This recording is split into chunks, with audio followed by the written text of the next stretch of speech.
I'm not getting everyone. Okay. Thank you, everyone, for coming to this panel. This is Xavier's panel and baby Xavier's journey.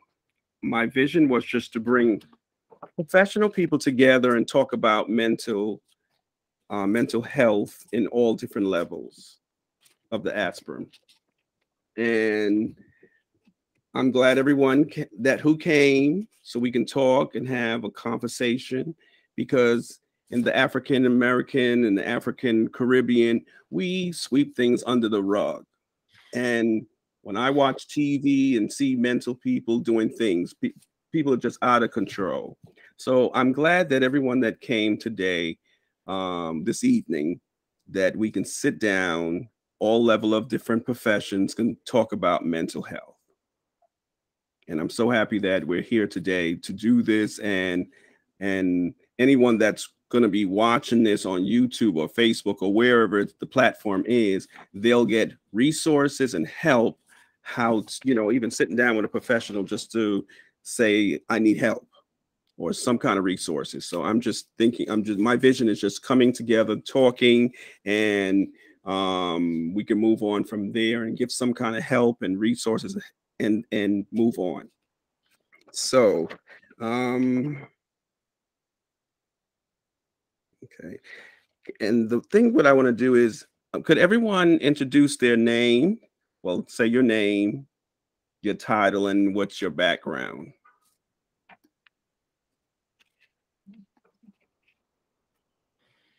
Not everybody go at the same time. Right. So who do you want to start with? Who do you want to start with? Xavier? Okay. We can go with John. Go ahead. You go first. Okay. Good afternoon, everyone. My name is Dr. John Young. I am an educator who has been working in the field for approximately 35 years. I've been a classroom teacher in the Washington, D.C. school system. I've been a professor at Purdue University and an academic writing advisor at Columbia University Teachers College. I presently have my own organization. I don't really like to refer to it as a business because it's more of a ministry for me, because I love what I do. And it's college advising and mentoring, particularly as it is directed toward African descendant males. So that's, and then I do a lot of community work in the Black same gender loving community. So that's my very, very brief bio. Okay. Pastor Pastor Nancy Watson, Dr. Nancy Watson. Hello, everyone. It is a pleasure to be here and to meet you all. Okay, so I'm excited for this discussion, and we can go forth. Like Xavier said, I am Nancy, Pastor Dr. Nancy Watson. I have a church in Dover, Delaware, Smyrna, Delaware, called New Life Ministries. Been in ministry for over 35 years. I'm also, in terms of my career, I'm also a licensed social worker and a director of social services, which working as a social worker for over 25 years, you've seen a lot work in different capacities in terms of adult mental health, child mental health, and also speaking from the perspective of mental health within the church, which is not often heard of, but it is, it's real. So I'm looking forward to the discussion tonight to see what is being shared. Nice. What about, okay, Dr. Tanya? Is she around? Okay, Valerie, go ahead. Oh, hi. I'm Dr. Valerie Small, and I'm a doctor in sociology and cultural trauma, and I really focus on the construction of memory and trauma and how people remember traumatic events and how they place them in their biography and navigate through life.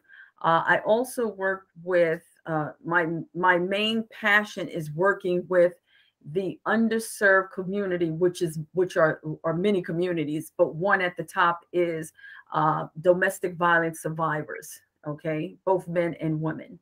So I've been working with them for a number of years now. And the number of years is about 5-6 years. I've been working in that community. In addition to that, I am a college professor. I'm an educator, and I teach a lot of courses in communication and self-development. So that's what I do. And I want to say thank you, Zxavier, for having me here with this prestigious individuals, and I'm able to share this platform with them, and I'm looking forward to engaging and learning much from them. So thank you for having me. You're welcome. Is Dr. Tanya? Dr. Tanya? Okay. The other two, we're gonna just move on because the other two is not here. So basically, okay. So I had an open. This is an open conversation that I wanted to have with 2 questions. I had 5, but I said let's go down to just 2 questions because talking sometimes just on one sentence or one statement says a lot. But before we do that, I'm going to, in the beginning, I was going to do a trial run and just have everyone come together and then we just talk. But my spirit was leading me. It needs to be recorded. It needs to be, the body needs to be edified. We need to be educated, and then we can run on and help someone else. So everyone can just subscribe to Zxavier's Zxavier's journey on YouTube, because I want, God has been just opening the door for me to just talk about different topics and share what's on my heart. So this is why this panel was made. And so I just had 2 questions. I'm going to do one and let Valerie do the next one for me. When I'm saying, okay, talking about mental health on every level, it's basically, we don't talk about it. Only if you feel that you need help, then you go seek help. So the persons that are out there that are talking to themselves and don't want to do it, we want to give them resources and have a conversation where we can help them. And so the first question is, what is mental health to you in your own words, in your own field? Anyone can go.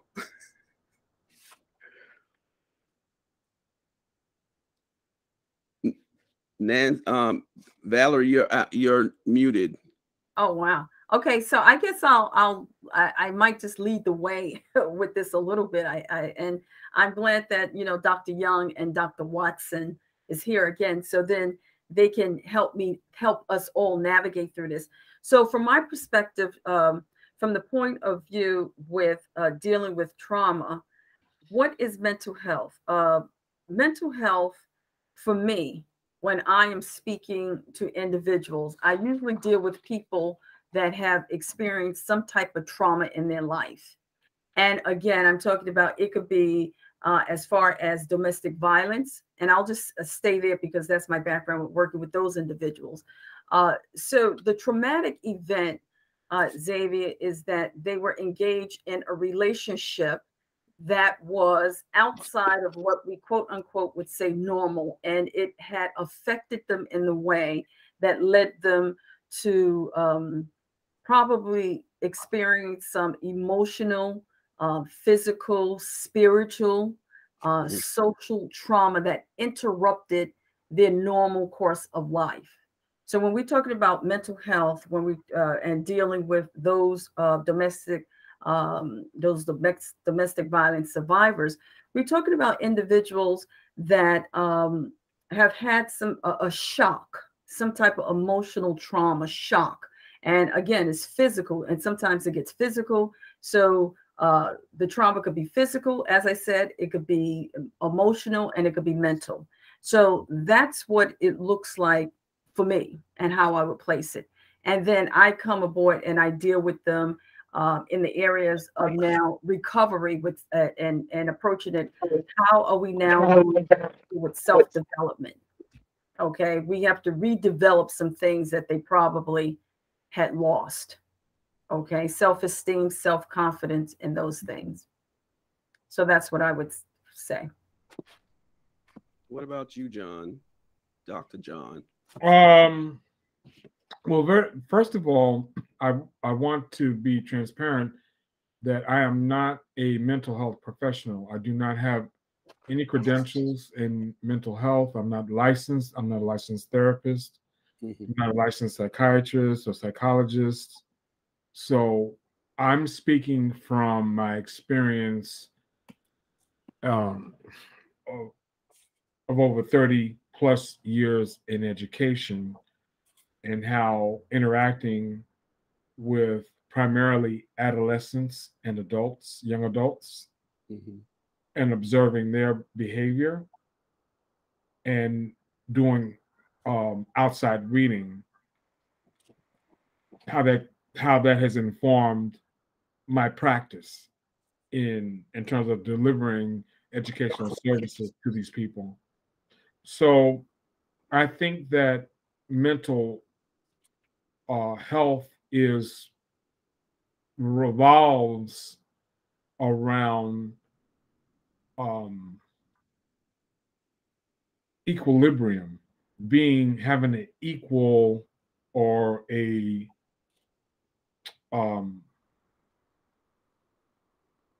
not normalized, but it's being, I'm trying to find the words I'm looking for, calm, having a balance, that's the word, a balance in terms of emotion, the ability to react, to function in society. So having this balance that can aid the person or aid the student in my particular profession, people who are in a learning environment, and how they can adjust to their to a standard mainstream educational environment for the most part. So that's what I think like mental health is for students that I've worked with, and how I view students, and then allowing them to get the support and help in whatever fashion that they need, whether be it development of personal skills, a vocation, a gift, or a mental state of being where they need support to adjust to being in a particular environment. So that's how I would surmise. Okay. What about you, Dr. Watson? Okay. So I look at mental health from the perspective of it is our psychosocial, it's our social well-being, it's the emotional part of who we are.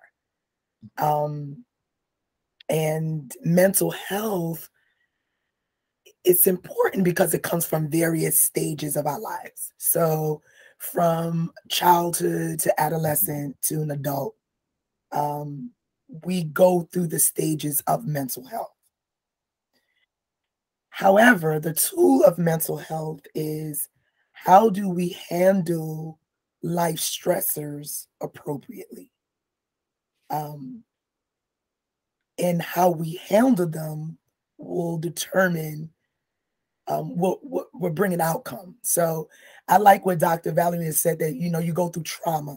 It happens. It can happen in the stage of our adulthood. It could happen in a child. It could happen as adolescent. But to mental health, thinking on just your health of your body, just generally, how you're going to handle that trauma, will allow you to go through stages of life, appropriate or inappropriately. So for example, let me just give an example. So saying if I'm angry, right? I can be angry, but how would I handle my anger? Will I handle it in a healthy way? Mhm. Or will I handle it in a way where I want to lash out at everybody? You know, Right. you know. So you just pick out different areas. Okay, so for example, another example, I lost my mother. That was traumatic for me. Okay, so it will say, Nancy, how are you going to handle this grief? What is appropriate way? And it's a learned behavior to what is an appropriate way for me to handle grief. If it is not educated or handled appropriately, then you're not possessing the appropriate mental health. Does that make sense? I don't know. That's what it means to me. Like, so it's how are you going to handle it? So the doctor tells me, another example, and I'm done. So the doctor tells me I have high blood pressure. So I'm going to go, how are you going to handle that? Are you going to go and eat fried chicken every day, every moment? Like, are you going to go to McDonald's and get the French fries? Like, you have high blood pressure. What are you going to do with your body? Are you going to handle it appropriately? You know, these are the stages, because if not, then you're going into a stage of your life which is not healthy.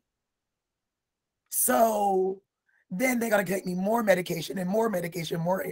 Just when it started off with one pill of 25 milligrams, now I have, you ever seen that where the doctor said, well, just watch your diet, and then you don't, and the next time you got to take medication? Yes.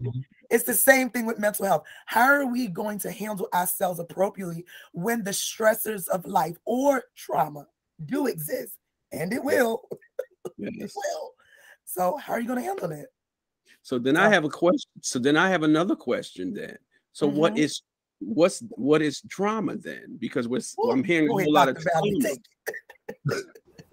Wait a minute. Wait. We can't even go there yet, because this is everybody's saying trauma. That's why I'm saying, okay, so what is wait, hold on. Hold on, Xavier. You two, trauma can be Young and Watson are loaded today. Well, trauma literally can be, well, anyone can have a traumatic experience. So my trauma may be different than yours. Right. However, it could be the same situation, but I handle it differently. Yeah. Which in my experience became traumatic. Right. You know, okay, so for example, I talked about death, right? So the experience of death in a 5-year-old losing their mother, or the experience in death in a 30-year-old losing their mother, is a different experience. So a 5-year-old, that may be very traumatic for them, or a 7-year-old, I've lost my mommy. My mommy's not going to be there through high school. My mommy's not going to be there through the norms, through the things, the highlights of life. That's traumatic for a 7-year-old. Versus the 30-year-old will say, well, you know, my mom's been there for me. A 40-year-old, 50, my mom's been there for me all my life. You know, this is the process and development of life. She has to move on. It's a different experience. You know, but can I say something, Dr. Watson? Oh, hold on, Xavier. Let me just say something, because I tell you, the two of them are loaded. You're saying a lot, and I like the way you and Dr. Young, when he talked about he's dealing with it from the collegiate level, from with students, with young adults, right? And then you just mentioned that it's stages in life, okay, the development of stages in life.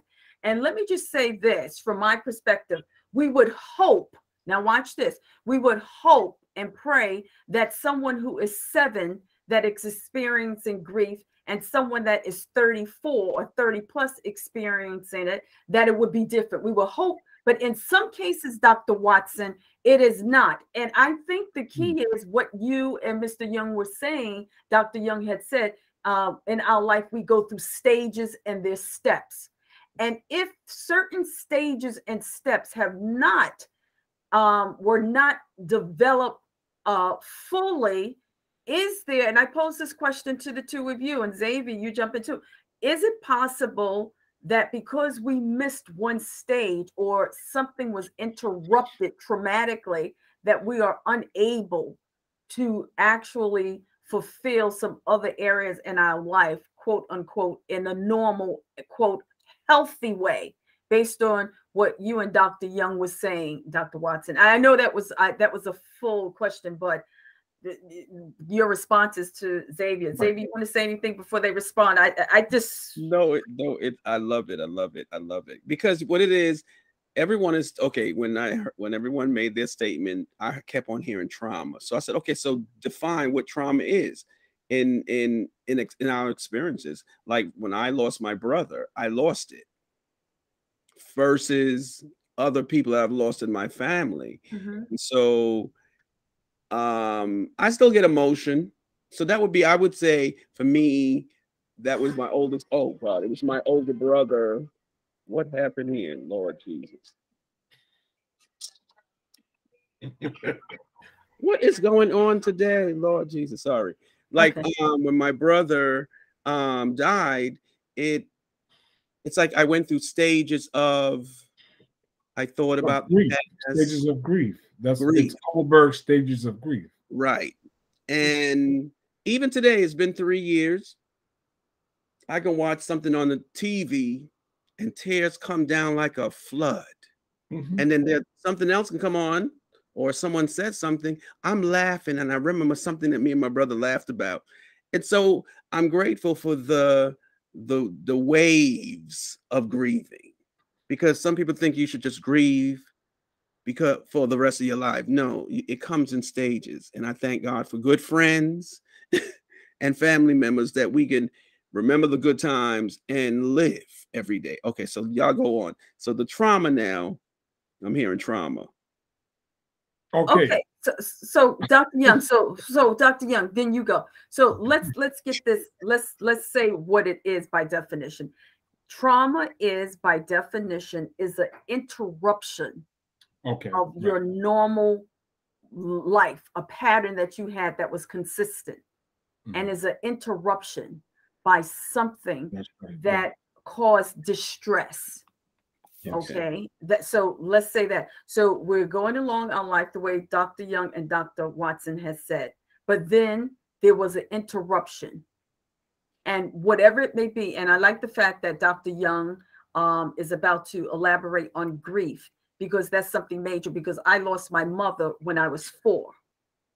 Okay. When I was 4 years old, I lost my mother, and it was very deeply distressing for me, even though I didn't know fully what was going on, but it was very distressing. So personal trauma could be the loss, and that's what we're dealing with, death, but it's something definitely that interrupts and is disturbing to the normal lifestyle that someone may have. So I just wanted to say that, Dr. Young, so we can get that clear. It's something that is distressing, that interrupt your normal lifestyle or the way you were navigating through life. Go ahead, Dr. Young. Okay. So two things. I guess I'll do, Dr. Small, what you were saying first about the trauma and the interruption of the stage. Once again, I am not a degreed professional with a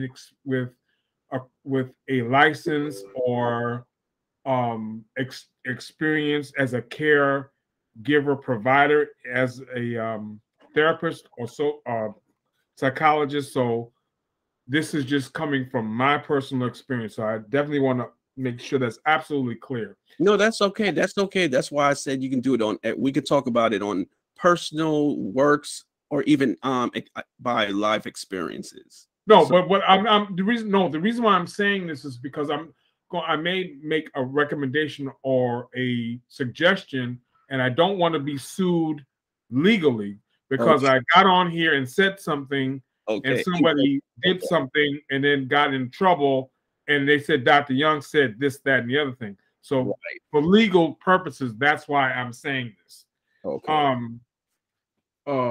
About first, like I said, about Dr. Small's trauma and stages of it. So my experience, and I have been a recipient of therapy for many years. And what I've learned over that time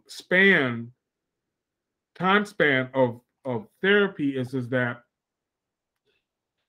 trauma really does impact a stage of development. And this is particularly the case with children.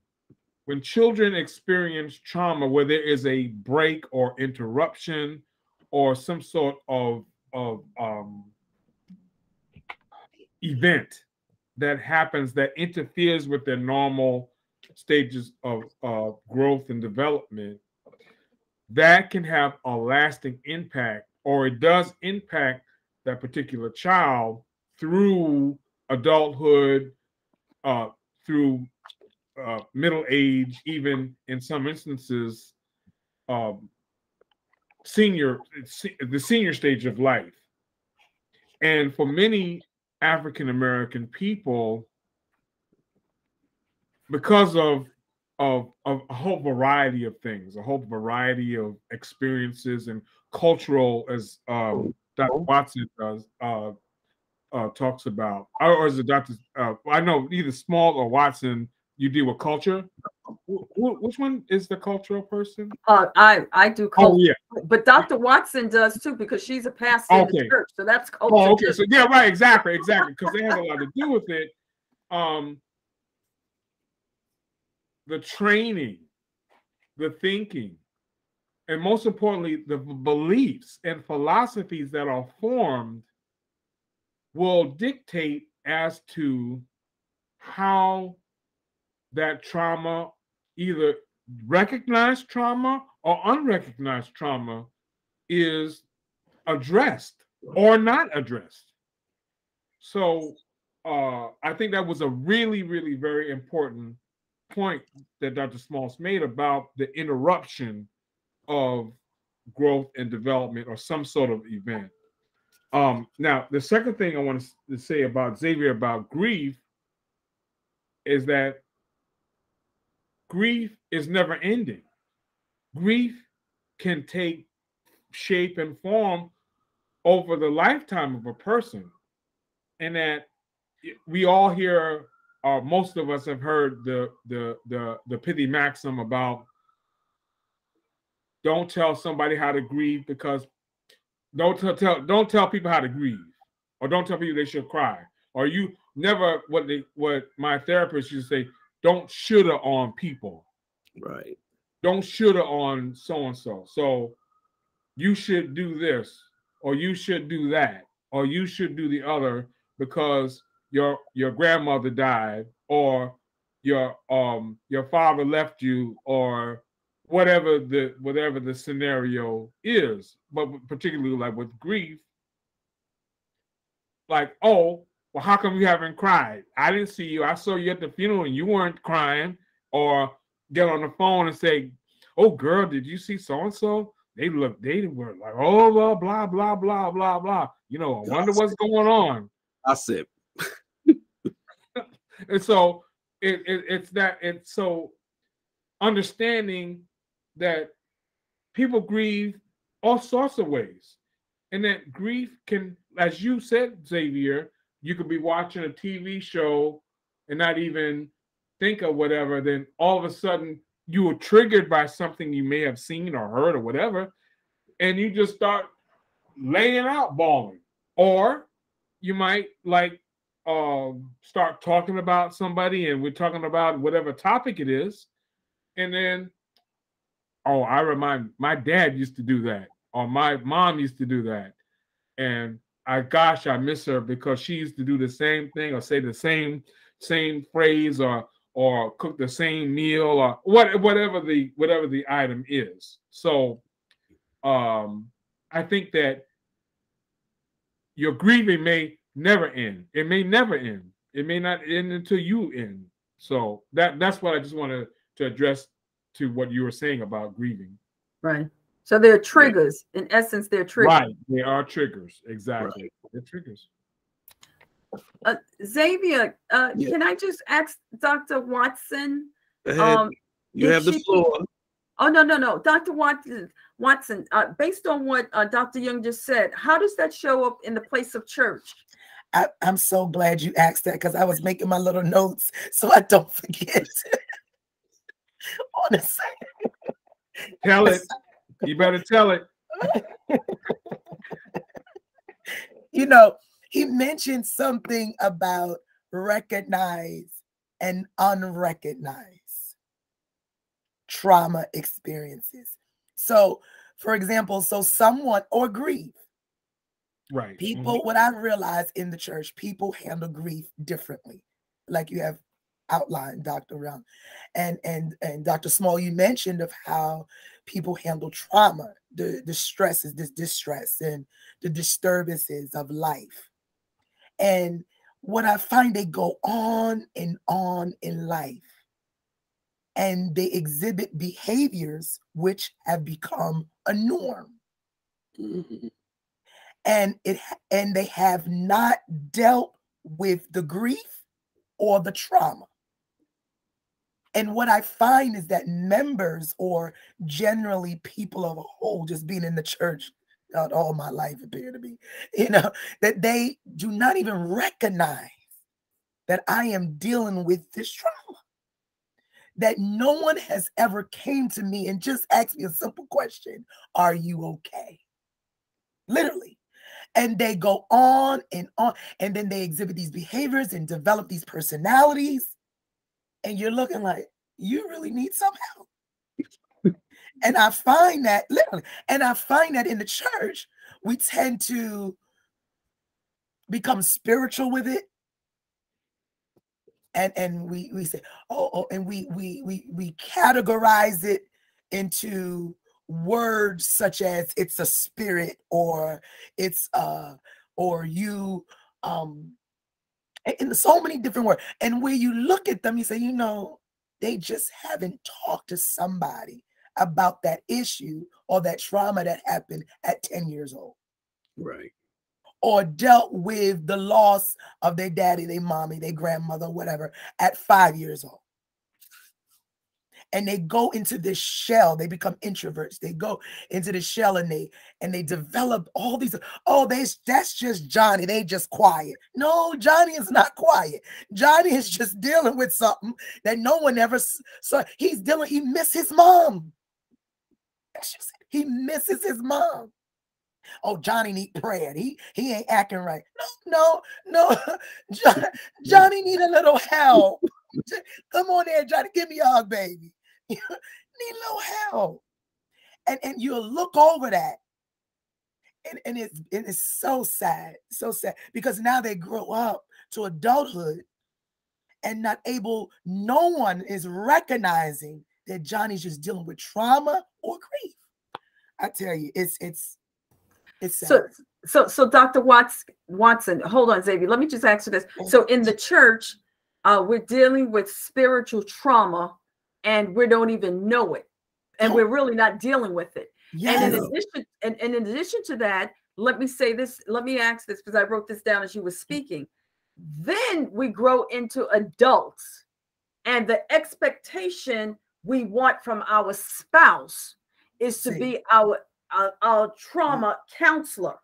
So this is a whole nother something that's going on. So we have people getting engaged and married, okay, but they have not, as you said, and as we said, gone through any type of counseling to deal with the trauma from when they were 5, when they were 10, when they were 16. And now they are adults taking it into the church, because they are the church, bringing it in the church platform, and then they're married and they're expecting certain things from their spouse, and the spouse can't deliver, really, because we haven't dealt with our trauma. Absolutely. And if I may add to that, Dr. Small, they also birthing children, having families, Yes. and the dysfunction being a norm. Yes. It's not normal. No, it's Yes. and you have a generation that's like, oh, they were mommy and daddy did it this way, and then you have Aunt Lily Bell and Uncle Sam did it. No. But it's not normal. It's not normal. But I like to just to present to you, Dr. Watson, because I was thinking about this earlier when we were going to have this discussion about actually saying, because what I said earlier, I did not use like normal, because when we use words like normal, what is normal? Normal, like it could be your normal, may be different from my normal, which may be different from Xavier's normal, which could be different from Dr. Small's normal. So we run into a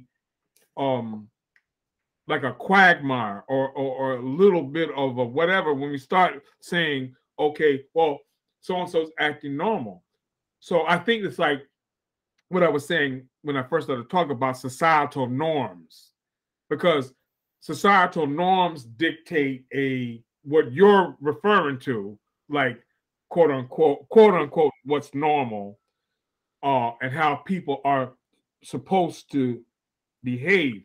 But then you have geniuses, you have artists like Basquiat, Michel Basquiat, who did all sorts of different whatever, and he was this creative genius. And like, well, you're not normal, like you're not going out to work 9 to 5 or whatever, but you're creating this sketches and paintings and whatnot that are selling. Now he's been dead for I don't know how long. They're going for hundreds of millions of dollars. Mm-hmm. So what am I saying, John? What I'm saying that it's just like when we say normal, when we say whatever, to be either be qualify it. This is how I'm qualifying normal, or having some sort of word that gives an exception to or defines how are you talking about normal. So that's the only thing. But the other point too, and I'm going to get off and stop talking, is about we talk about history. Well, what do you mean history? The history and the culture of Black folks going back to great grand so-and-so who cooked black-eyed peas and rice for New Year's. And we've been doing it for 10 generations. And how's that relevant? Well, because we were stripped of our culture, we were stripped of our language, we were stripped of everything when we were stolen from our homeland and brought here, and we created our own culture. And we were given, we were forced to have religion. And this is where I'm getting to about the church. We were forced to adopt this religion and do what you do, make up whatever you want to make up with the religion to become a part of our culture. So consequent to that, we have these standards or these customs or these ways that have been passed down from generation to generation to generation. Oh, you got the devil in you, so we got to pray for you because you got the devil in you, and you know that spirit, like you said, that spirit is going. We're going to do something to get the prayer oil, get that prayer cloth, and what we're going to lay that on you, and we're going to put this $10 bill, whatever, and make you better. And so the history of that, and it's like what you were saying about the children, we pass this on from one generation to the next generation to the next generation. Okay, so here comes Khalil, and he's acting a fool in the church. He can't do anything with them, and people are talking. Oh boy, he's just off. Oh, so well, let's try to. It's not like, okay, well, maybe we should talk to him, or maybe we should have Dr. Small or Dr. Watson come and talk to him, because they have the training and the education and the experience to deal with the mental health. Because no, we got to get that oil. We got to get that. We got to get Reverend Dr. So-and-so and Bishop whatchamacallit to come over here to lay hands and have a prayer circle. And where does that come from? It comes from generations of how a lot of us have been taught, and it becomes a tradition. And so basically, it would be generations of overcoming trauma and not. Well, that's how we have been taught how we should handle trauma, instead of, okay, well, let's now look at this as from a psychological perspective, or this therapy or whatever, because that's some white folks. I was gonna say a bad word. That's some white folks stuff. And like, we don't take him to Dr. Watson, take him to Dr. Jesus. How many folks have heard that? Take him to Dr. Jesus instead of taking him to Dr. Watson has a PhD in psychology. So that's what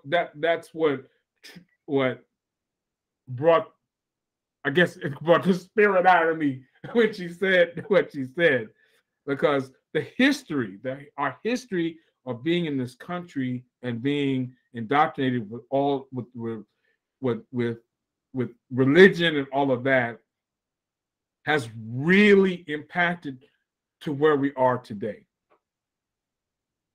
Okay. I love how we all blend. Yes. We're all vibing off each other. So Valerie's going to go to the next question, because it's going well. I'm loving it. I'm getting educated. So am I. So am I. Tanya's around. Tanya's I think around. she's in the car. She's in her car. Yeah, she's around. And the other two, Khalil, I think, moved out of the state. And I don't know what happened to the other one, but he was supposed to move Saturday or Sunday. Oh, he moved already. We'll get him the next time, because wherever he is, we can still go virtual. So Xavier, so what did you want to address the next? Did you want to talk about how can we deal with, what are some of the suggestions for mental health? What contributes to, how would a healthy mental person, what could we do? Is that what we want to talk about now? What are some of the things that we can do? Yeah, like some solutions, probably. Is that what you? Right. That's what I was trying to do, because when I was asking, my mind was saying one thing, but when I wrote it down, it came out another. So basically, like, I wanted to target, like we did talk about church and the simple the things that we have done in church. When I said healthcare, I meant really the hospital. Normally, when you deal with mental, so basically I would say, what is healthy mental? Is it right? Mentally healthy, or the side effects? If you grew up in a good home and you had the teachings, and so you're living well, what happened to the other side where other people grew up in trauma? Well, Xavier, I want us to, like Dr. Young had said, and we should probably be mindful of the language. Okay. And Dr. Watson, I want you to definitely contribute to this, because whenever someone says anything to me that this is good. I always ask my students when they say, oh, this is great, this is good. They say, Professor Small, I like you, you are great. I always pause and say, what's so great about me? Right. What is your definition of great? What is your definition of good? What does that actually look like? Because what looks good to me may not look good to them. So Dr. Watson being in the church and having dealt with a lot of individuals or come across individuals that had traumatic relationships. When we talk about what does a mentally healthy person look like, and you had mentioned they grew up in a good atmosphere. I don't know what that really is, because we have some individuals, quote unquote, in Hollywood. We have some people that are making 6 figures plus. They have the money, they have the homes, they have all of the trappings of life to some degree, if they are trappings, because sometimes they're not trappings, they are blessings. Okay. So the same blessings can become trappings for others. So it's a trap for some and it's a blessing for others. So when we're talking about what does looking mentally healthy, what does that look like? I don't know. We should hear from Dr. Watson. What exactly are we saying? What is it that you're asking Zxavier? How should we place this? Because remember, if people are listening, we don't want people to get an idea that because you probably grew up in quote unquote impoverished neighborhood, and then one grew up in another neighborhood, that this is great and this is not great. Okay. That's not what I'm saying. What we want to deal with is how can we, where we at, become mentally healthy so that we can navigate through the trauma that we probably experience in life, so that we no longer be in a state of depression and sadness, because those things will happen. You will get depressed, you will get sad as you going through life. But like Dr. Watson said, how do we deal with this? How do we navigate when we are when we are in that space? So what does it look to be mentally healthy? That's what I think that we want to say. Dr. Small, I just wanted to ask you, so when you say mental, have we agreed upon what mentally healthy is, or what it is, or what it looks like? Well, see, that's my question. That's what I'm posing, Dr. Young. How could we really define what a mentally healthy person is? And I think Dr. Watson had said, if we can deal with where we are at accordingly in the best possible way, quote unquote, and you said it, with the norm of society, where we're not doing harm to ourselves and we're not doing harm to others. You see?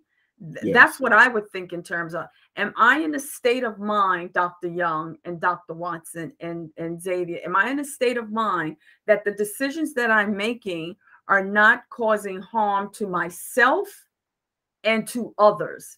That's how I would just go that route with it. You know, because someone could be living in an impoverished community, but they still are healthy mentally, okay, and socially, because they are making these decisions that they're not doing harm to themselves and to others. I don't know. I want you, Dr. Watson, from the church perspective, how do you feel about that? You and Dr. Young, Dr. Watson. There's so many things. Oh my goodness, I just don't even know where to start. But there's so many things I just stopped writing. I said I can't even put it on paper. So I want to go back to the statement when I made that, you know, that people are functioning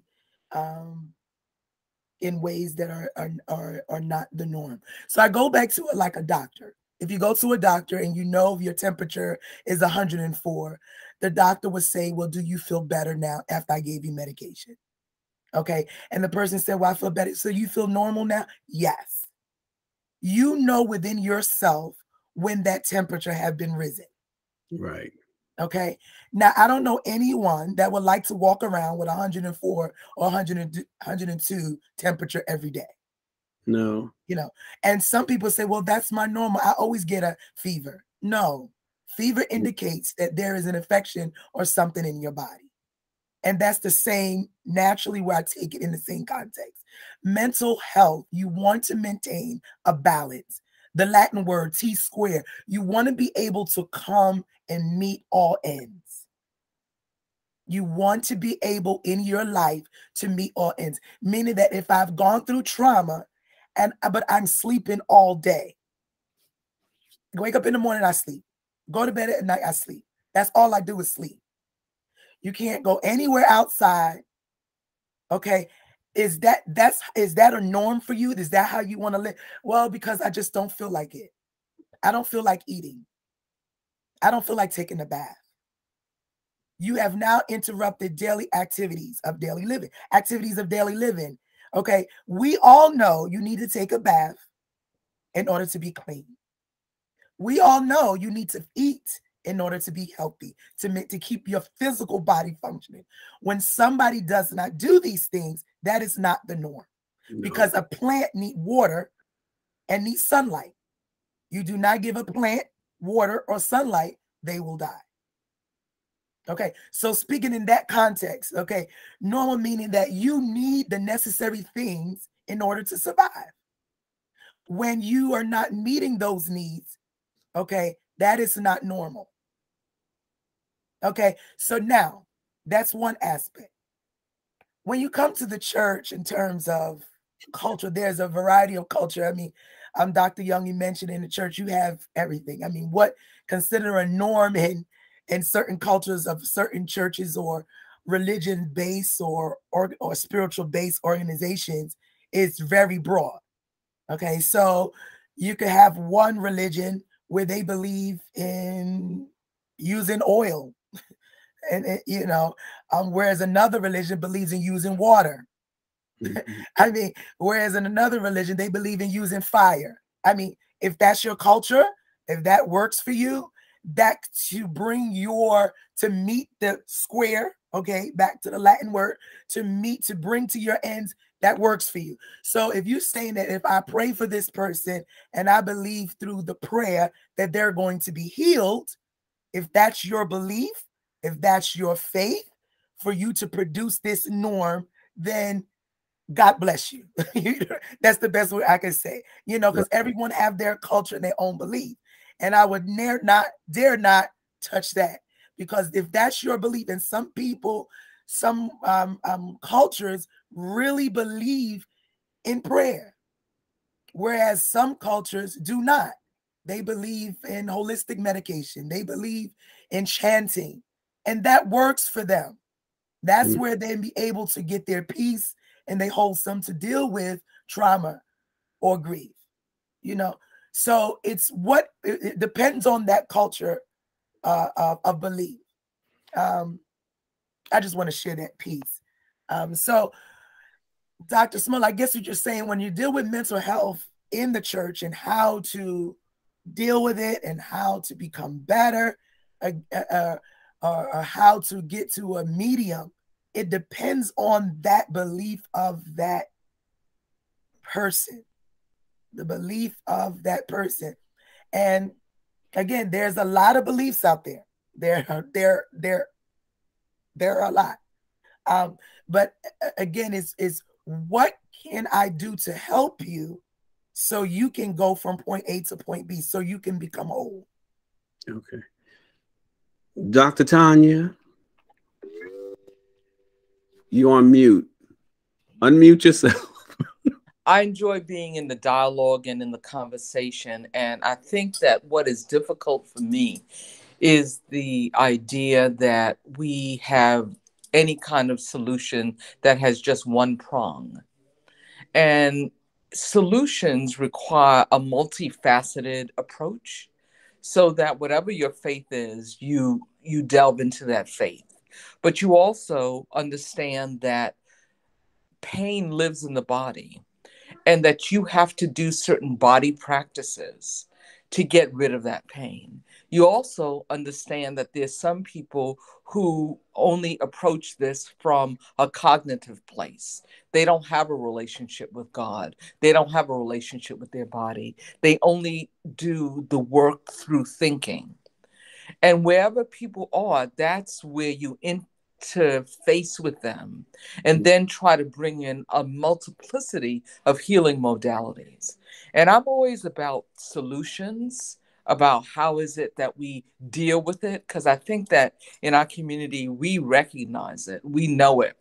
I think that from what one of my colleagues said earlier, though, that perhaps we need to really educate people about those activities of daily living, that when they are not there as we are expecting them to be, that those are signals to us. And that we begin to define for people, what is it to be depressed, in a way that they can really understand it. What does it mean to be agoraphobic and not go outside? What does it mean to have social anxiety? What does it mean to substitute relationships with alcohol? What does it mean when the incidence of divorce in our community is so high? Or the fact that people are single for so long is so vast? What do those things mean in terms of not just the individual mental health, but the mental health of our culture in general?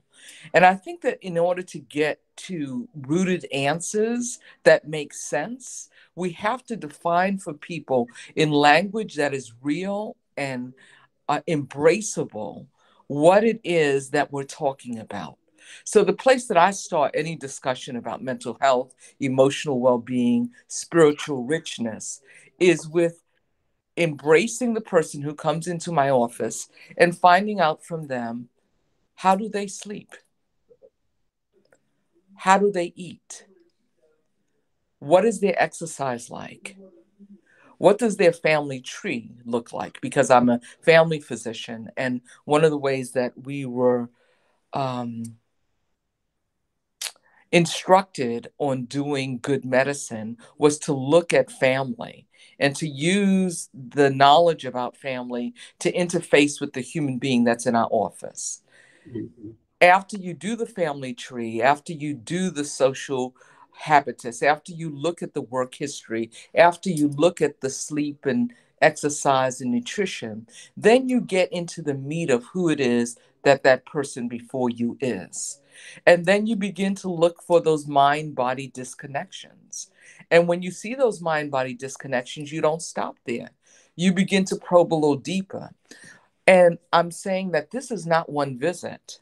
This is many visits over time. And I think that part of the equation that's missing from our culture, from our environment, from the place that we need it, is to help people to understand that when trauma occurs and is expressed as anxiety or depression or a multiplicity of things, it could be associated dissociative disorder that trauma presents as. Maybe some of the people on this call are old enough to hear about a film called Sybil that Sally Field did many years ago, where she was many people. We called it in the past multi-personality disorder. And we don't think about it existing in our community, but it does.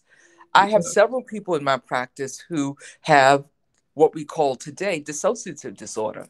So one day it could be Beth who comes in, one day it could be Sally, one day it could be Shaniqua, but they all be the same person. Now, where did that come from? That doesn't just arrive. So we have to deal with what it is that predated all of that. And whatever that trauma is, then deal with it. And most importantly, understand that the regrowth and rebirth of that individual takes a lot of time.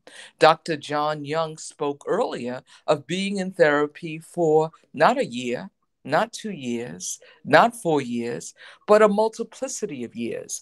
And that's the communication that we have to give to people, that they find good relationships with good therapists, and that be part of their plan, but that their faith be another part. And going to play basketball be another part. And developing relationships that are healing relationships be another part. Because mental health isn't one thing. It's a multiplicity of things. There's no way we can be mentally healthy and not take in enough zinc in our diet, not have enough sunshine, not have enough love, enough faith. Those are all things that take time to regain once they've been eliminated from us for whatever the trigger was. So I'm listening to all my colleagues and I'm gaining a lot and I'm thinking about a lot and I'm remembering all the faces of people because as a family physician, I see very young kids. I remember a 4-year-old who I was following in an inpatient psychiatric center. It was the saddest case I've ever had in my life. This 4-year-old, every single day, would find a way to escape from his locked room in that psychiatric institute in upstate New York. And he would go running outside because he was running to find what? His mother. He knew at just 4 years old, this young African-American boy born in May, I remember that what was missing from his life was love, was his mother. And he didn't know where this place was. He just knew it wasn't right. Mm-hmm. And the fact that we don't have a system in place because we're so disconnected from each other to embrace this young boy saddened my heart. So instead, what we have is a cage that we put him in and we call it a hospital. What we have are medications that we dose on him because we don't know another way of dealing with his so-called bad behavior. I didn't think his behavior was bad at all. He was crying and screaming and running away because he wanted love. A simple ingredient, but something we are all seeking and wanting and needing, and yet not understanding that that's such a core piece. So I think about a lot when y'all talk and chat, and I have all of these people because all I used to do was HIV and AIDS medicine. And HIV and AIDS medicine, when I was doing it, before we had all the medications, created this huge disconnection. I mean, can you imagine when you talk about grief and terror and trauma of not just the person with the diagnosis who doesn't have the medications, but all the people around them in the community and how it all happened, and the fact that we don't want to talk about it, and the fact that we're putting them as other, or when I'm serving patients in the hospital, some of my colleagues, being it other physicians or nurses, don't want to go in and touch the patients or bring them food. I mean, I think about trauma in so many different ways. And I've been doing medicine for a couple years now. And I tell you, the journey of healing is so important, but it takes a multiplicity of ways to do it with a lot of support. And what I'm going to end with, because I have so much to say, but I don't want to be long-winded, is that I really believe that by structuring our communities again in an intentional way and truly rebuilding our communities, starting with rebuilding ourselves, that's how we get love again. That's how we get support again. That's how we build faith again. And towards that end, I am working with a number of other people of color, primarily Black people, African American people, Caribbean American people, South American people, to build intentional community. And we've been fortunate to get land where we can build what we hope is a place of refuge, where people can come and do deep, deep healing work. So that's a little bit of what I'm thinking as I'm listening. Zxavier, can I just say something? Dr. Tanya, thank you, said a mouthful. Zxavier, I know this is you, but when you were speaking, Dr. Tanya, what came to me was cultural, collective trauma. That's what we're talking about. We're talking about a collective. And what is collective trauma? When the community, as Dr. Tanya has said, has really suffered that interruption. And it's going to take, as she said, a holistic approach with building intentional communities to heal and to start the healing process, to restructuring our communities. And like she said, it's going to take at multiple levels, not just spiritual, not just emotional, not just physical, not just mental, but I see that her whole healing connection has to do with mind, body, and soul. And it's so true.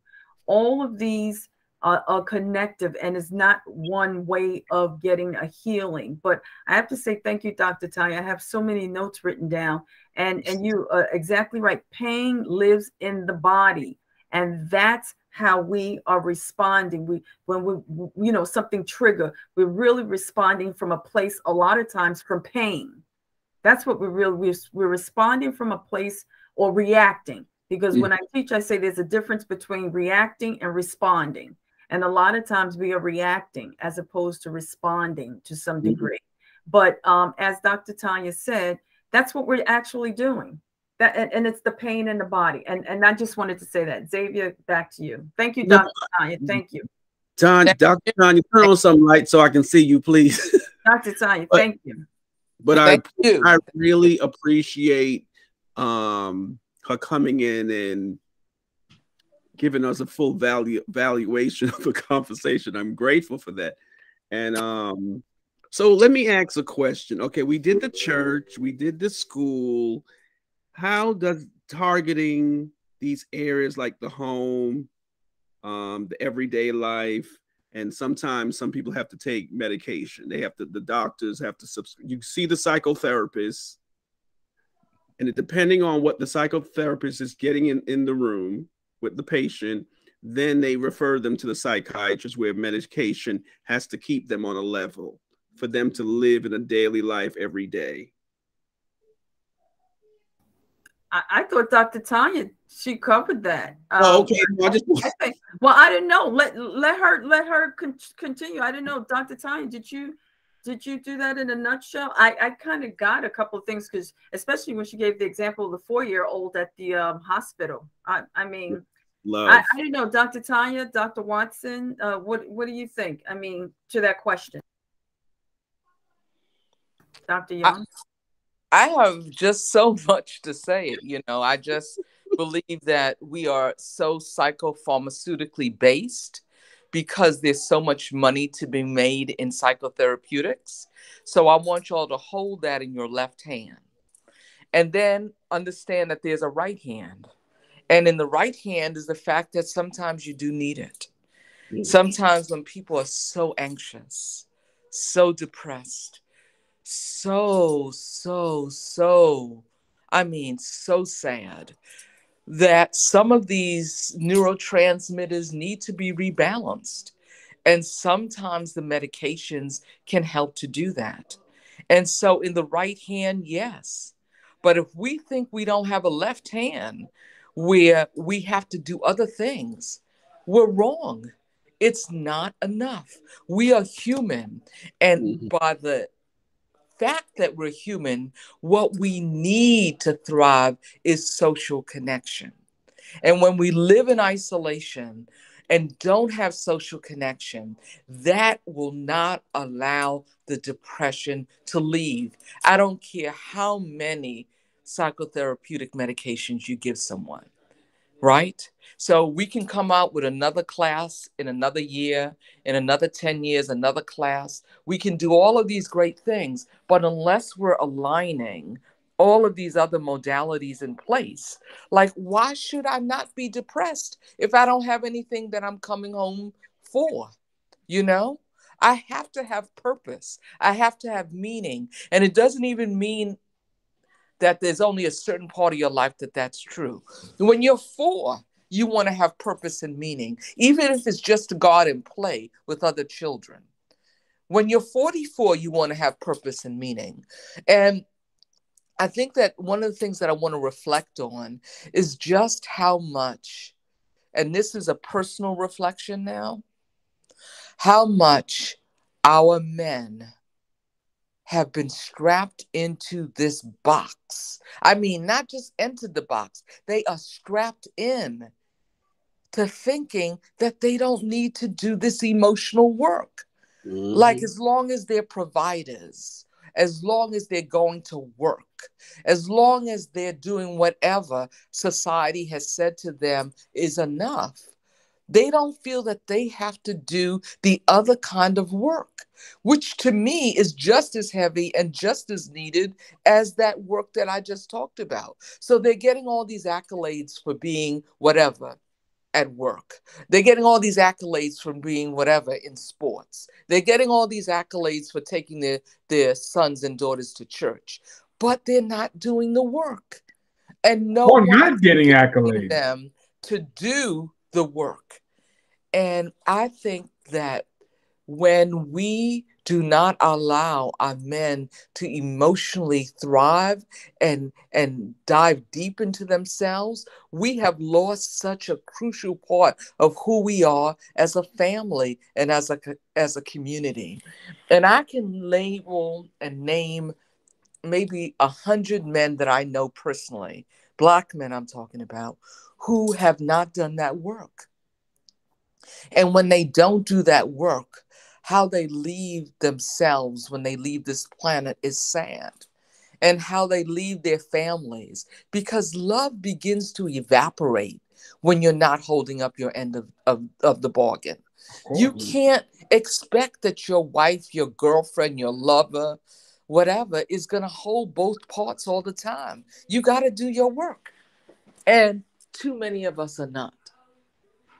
So I just want to add, so with what you're saying too is it relates back to what I was saying about the history and the propagating of continued behavior, because this is what a societal norm has dictated what it should be, how men should behave and act and present themselves or think of their philosophy over a given length of time is just reinforced over the generations that this is how you are. So the solution, and I love that aspect of what you're saying about finding the solution, because I really do believe that. So also is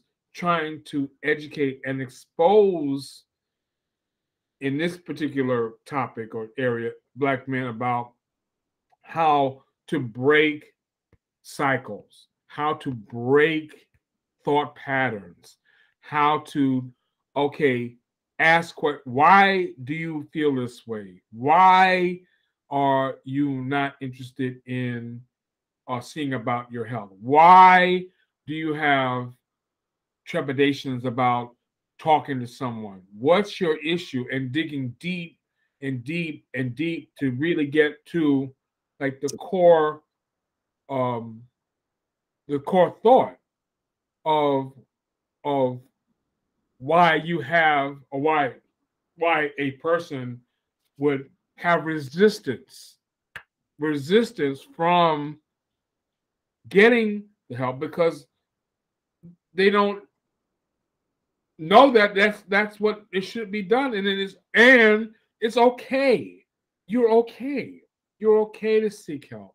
You're okay to go to see a physician. You're okay to talk to someone who you feel comfortable about your feelings and maybe whatever trauma that disrupted your stage that's causing you pain in your body. So I think that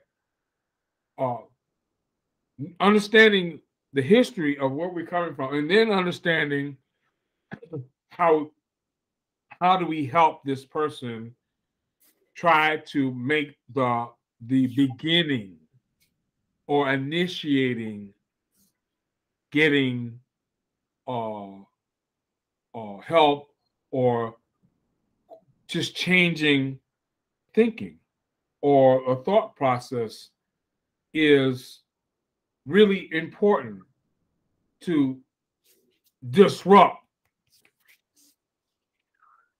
not I would say normalized, but not like what you say, behavior that it hurts the person, that's self-inflicting pain, that's taking over, that prevents them from functioning. One of the things that I think about is when we're engaging in solutions and building solutions, I just want to put out there a message that I gained from my professor of Black pedagogy when I was a college student. Dr. John and I went to the same college, and that's how we met 5-6 years ago. Y'all know that, right? So anyway, we had a professor of education. His name is Professor Peak, Professor Booker Peak. And one of the things that he taught us in Black pedagogy is that you have 15 to 30 seconds to get your message across. So if we really want to begin to educate our community about what it is that Dr. John just discussed, we've got to really begin to do some hard work about creating vignettes that are 15 to 30 seconds. No talking heads, no long, elongated pontification and all of that. Seconds. You have seconds to get folks in. And I'm not just talking about our 15-year-olds. I'm talking about our 50-year-olds. And if we can do that, I'm hoping, Xavier, you'll move us in that direction. Let us create 15-second vignettes that we can take out to the community and put out there. This is mental health. This is what we need to do, and build on it, right? Yes. And just know that it has to be like the New York Times, that first sentence. What is the headline? And so that's what I get. And I want to offer to say that is the direction I would like to move in. Okay, sounds good. So what we're going to do now, we're going to do closing statements. Nancy has to go first because she has to leave. Just a summary of everything we talked about. And if you have any resources that you want to, a hotline that someone can call to get receive help, that would be helpful. And just remember, everyone, Xavier's journey on YouTube, you can look it up, Zxavier, Zxaviers journey, JOURNEY, and subscribe, like, and make your comments, positive comments, please. So Pastor Nancy, you can say your summary. Constructive comments. Yes. Well, I first I want to say thank you. It was a very good discussion in terms of talking about mental health, trauma, how to deal with mental health and mental health within the church and just abroad.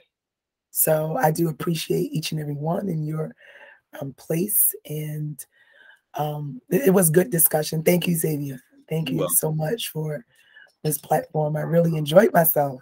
We're gonna do it again. We're gonna do it again. I really did. I really did. Thank you. That's what I much got to say. Thank you. I really took away nuggets, and I believe that those that will tune in and hear, they will receive as well some good nuggets to take away and how to handle mental health in their area. Dr. Watkins, can I just ask you real quick before you leave? Is there a place that they can contact? Go to your church as a place of probably rescue? Absolutely. I'm so sorry. I have a website, NancyWatsonMinistries.org. NancyWatsonMinistries.org, or my church in contact would be 21newlifeministries.com. Yes. That's my old friend from, we were children growing up. That's my friend. Okay. Yes. Nice meeting you. Thank you. Likewise. Nice to meet you all. And thank you, everyone that came on and shared. I'm so happy. This was the vision. You know, I know all of y'all from different eras, but, you know, for me to get this vision, I spoke last Wednesday about mental health. And the Lord just put it in my spirit. Let's come together as a family and discuss different levels of mental health and trauma. And I'm so happy that everyone that did came and gave positive statements and experience. I'm teary-eyed because this is such a burning desire. I hope that this is not just going to be a one-time thing. My vision is I will share it with you all at a later date, that we come together and we can just talk and educate people. You know, if we edify the body can work in a full healing process. So, Dr. Tanya, you want to do your closing statement? Oh, she has a book. What kind of book is that, Dr. Tanya? We can't hear you. That's the summary of the book. Because after you finish reading the book, which I'm going to say in a minute, you're going to read the summary, and then you're going to read the analysis, and then you're going to go back and read the book a second time. It's so good. But it's called My Grandmother's Hands. Yes. And the subtext is Racialized Trauma and the Pathway to Mending Our Hearts and Bodies by Resmaa Menakem. And it's all about embodied healing work and how most of us as Black people have been traumatized, and that trauma sits in our DNA. And in order to let go of the trauma from our DNA, that there are various body techniques that we can do to let go of that trauma. So again, for your audience, Xavier, it's called My Grandmother's Hands. That's all they have to remember. My grandmother's hands, because we know how magical they are. And that's what this book is about. It's about Resmaa's grandmother and her healing hands and how that lifted him up so that he could do the work that he's doing for our community now. And maybe Dr. Tanya, we'll probably use that book. One day we all can use it and teach all from that book. Because that's what I was telling John a couple of days ago. I said, I met you just last year. I fell in love with you, and she read something from the book, and I said, I must get this book to read, and I think the world needs that book. And so if we all can get this book at some point, maybe our next meeting, we can touch base from different aspects of the book and educate, and that's what that's my vision. I'm just hoping that we can do that. And if everyone says yes, we'll get the book. I'll send everyone the link, and so you can get the book. It's beautiful. And if you can, in addition to the book, get this summary, because that is what allows us to have a discussion with one another. Yes. It's called Summary and Analysis of My Grandmother's Hands, and another one is a study guide, because this is real work, unleashing the memories of trauma and then healing from them. Okay, Dr. Valerie, do your little summary. Oh, well, my little summary is this. Thank you all for coming. I really loved being here. I loved the conversation. It was very educational for me. What I would have to say, to your audience, Xavier, if they're listening and they find themselves in any type of abusive relationships that's traumatic, I want to give them a website that they should reach out to, and it's called weallreallymatter.org. weallreallymatter.org.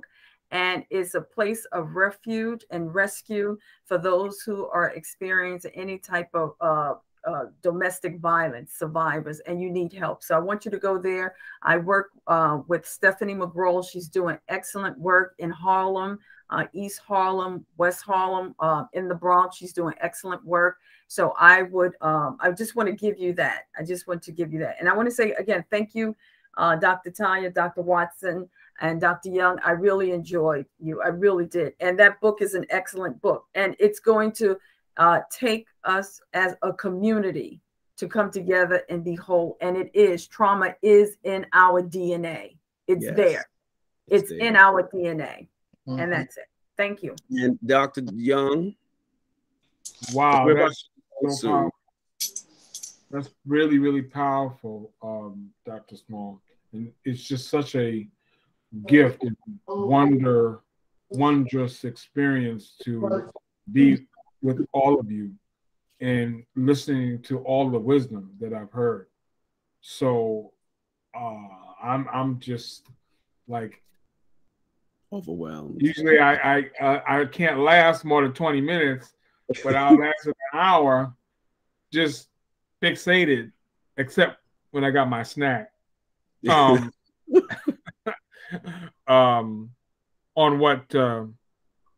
what you all are saying was just absolutely wonderful, wonderful one. Thank you all. Thanks each and every one of you for sharing your nuggets and sharing your jewels. Everyone, thank you so much. Thank you for Dr. Tanya. Thank you so much. Dr. Watson, thank you. Dr. John and Dr. Smalls, thank you. We will do this again. And next time, we'll have some more topics to talk about mental health. Everyone stay tuned, because Xavier's journey is taking off with all the, I'm going to be doing some good things. Thank you, ladies and gentlemen. I appreciate